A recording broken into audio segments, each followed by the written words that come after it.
le désert de Lune. Depuis qu'il y a des petits-enfants dans ce monde, tous les parents ont chaque soir la tâche de faire dormir leurs enfants. Tu n'es donc pas le seul dans ce cas, car un très grand nombre d'enfants ne parviennent pas à s'endormir tout de suite le soir. Un vieux troll suédois a observé cela pendant très longtemps et a réfléchi à ce que l'on pourrait bien faire à ce sujet. Le troll a pris son bâton de marche et s'est mis en route pour un long voyage, car il voulait trouver une solution.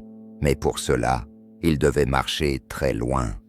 Après 100 fois 100 000, il s'est enfin rapproché de son but et il a trouvé, dans le tout dernier coin reculé du monde, le désert de Lune, totalement inconnu. Il s'appelait ainsi parce qu'il abritait exactement autant de poussière et de sable que la Lune elle-même. Mais il semblait y avoir quelque chose de particulier avec le sable du désert de Lune.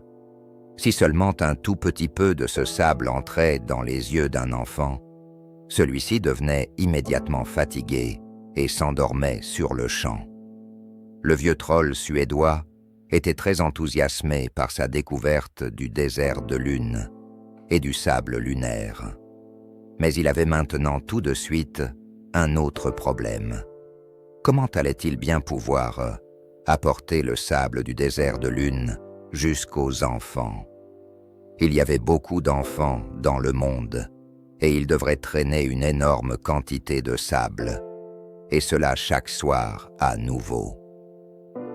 Le troll s'assit de nouveau et réfléchit à ce qu'il fallait faire, même s'il marchait 100 fois 100 jours pour revenir en arrière et raconter sa géniale découverte à tous ses amis trolls.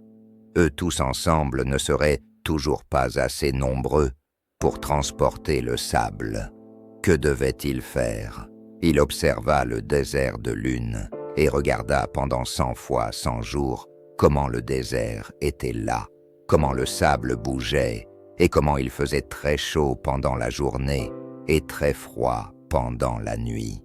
Puis, après avoir regardé le désert de Lune très attentivement pendant 100 fois 100 jours, il fut tout à fait sûr d'une chose. Le sable bougeait, ou plus précisément, quelque chose faisait bouger le sable. Il y avait des dunes de sable qui n'étaient plus au même endroit le lendemain. Il y avait des vallées de sable qui étaient comblées le lendemain, et de nouvelles montagnes de sable apparaissaient. Le désert de Lune changeait continuellement. Il s'agissait maintenant de découvrir qui déplaçait le sable. Peut-être pourrait-il parler avec cette personne, pour qu'elle déplace aussi un peu de ce sable abondant pour les enfants fatigués. En tout cas, il était clair pour le troll que celui qui déplaçait le sable était invisible. Pour découvrir qui donc déplaçait le sable en si grande quantité, et surtout, au beau milieu de la nuit, le troll tira son bonnet magique sur sa tête afin de pouvoir voir aussi bien la nuit que le jour, et se mit à l'affût. Cela dura 100 fois 100 nuits, mais ensuite le troll découvrit avec son bonnet magique qui déplaçait le sable. C'était la fée du vent avec ses amis, qui se faisaient un grand plaisir, la nuit, de redessiner le désert. En effet, elle cachait des trésors dans le sol du désert, et, pour qu'on ne puisse pas les trouver si facilement, elle faisait en sorte que le désert ait une apparence différente chaque jour. Bientôt, elles ne savaient plus elles-mêmes où elles avaient caché les trésors. Mais cela leur était égal tant qu'aucun étranger ne découvrait les trésors. Notre troll était assis là maintenant et réfléchissait à comment il devrait s'y prendre pour demander de l'aide à la fée du vent invisible que l'on ne pouvait rencontrer que la nuit.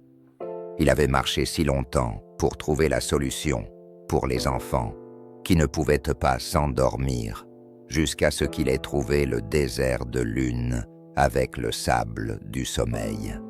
Il savait maintenant que le sable pouvait être déplacé et il avait aussi déjà une idée de comment la fée du vent pourrait peut-être s'y prendre pour apporter le sable du sommeil aux enfants. Mais comment devait-il s'y prendre pour parler de cela avec la fée du vent? Ainsi, il remit son bonnetet de troll et regarda l'agitation de la fée du vent. Cela dura 100 fois 100 jours et nuits, jusqu'à ce qu'il ait enfin trouvé un moyen. Seul un vrai troll peut attendre aussi patiemment, regarder et retenir des choses qui n'auraient même pas sauté aux yeux d'un humain, parce que les humains ne se laissent justement pas le temps nécessaire pour comprendre les choses correctement. Le troll avait découvert, pendant sa longue observation, où la fée du vent et ses amis avaient caché les trésors. Il savait aussi que la fée du vent ne voulait en aucun cas que quelqu'un trouve les trésors.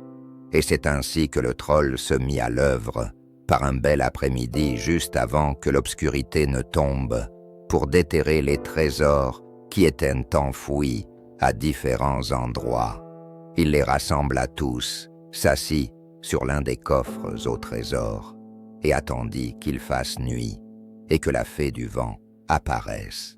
« Ce sont mes trésors », feula la fée du vent, et elle faillit souffler le bonnet magique de la tête du troll. « C'étaient tes trésors, je les ai trouvés honnêtement, » répondit le vieux troll suédois. « Tu es vieux, que veux-tu faire avec mes trésors ?» La fée du vent tourbillonna autour du vieux troll. « Je vais les emporter dans ma patrie et me faire construire un château en or avec, à moins que... » « À moins que quoi ?» susurra la fée du vent. Et c'était le moment que le troll avait attendu. Il expliqua sa détresse à la fée du vent et l'idée de comment les enfants fatigués pourraient s'endormir sans effort. Et quel joyeux spectacle ce serait pourtant si la fée du vent et ses amis pouvaient en souffler chaque soir quelques grains de sable du sommeil du désert de lune dans les petits yeux des enfants, afin que ceux-ci puissent s'endormir merveilleusement. Si tu m'aides, je renonce au trésor et vous pourrez imaginer de nouvelles cachettes pour les trésors. Tu as très bien imaginé tout cela. Jusqu'à présent, aucun troll n'a encore parlé avec nous ou ne nous a même découvertes. Tu dois être un troll tout à fait particulier. Quel est donc ton nom ? Voulut savoir la fée du vent, qui s'appelait elle-même fée du vent. « Je suis le vieux troll suédois, » dit le troll. « Je ne sais pas dire plus sur moi-même. À partir d'aujourd'hui, tu devras t'appeler le marchand de sable, parce que tu apportes aux enfants le sommeil dont ils ont si urgemment besoin. » Ah, le nom. « Marchand de sable me plaît bien, » dit le vieux troll suédois. Et pour que beaucoup d'enfants profitent encore très longtemps de toi, tu devras vivre comme récompense à partir d'aujourd'hui 100 fois 100 années. Et nous, les amis du vent, nous nous mettrons à l'œuvre chaque soir à l'heure du crépuscule et porterons un peu de sable du sommeil dans les couches supérieures de l'atmosphère, afin que celui-ci puisse alors souffler de là-haut dans tous les petits yeux des enfants. Le troll en fut satisfait, remercia la fée du vent et se mit en route pour le long chemin du retour, qui devait durer 100 fois 100 jours. Sur la longue marche, il constata dès le soir suivant que la fée du vent avait tenu parole. Il regarda dans les fenêtres des maisons dans lesquelles vivaient des enfants. Tous étaient couchés dans leurs petits lits avec l'arrivée de l'obscurité et dormait merveilleusement. Il est tout à fait certain qu'il rêvait de la fée du vent et du marchand de sable.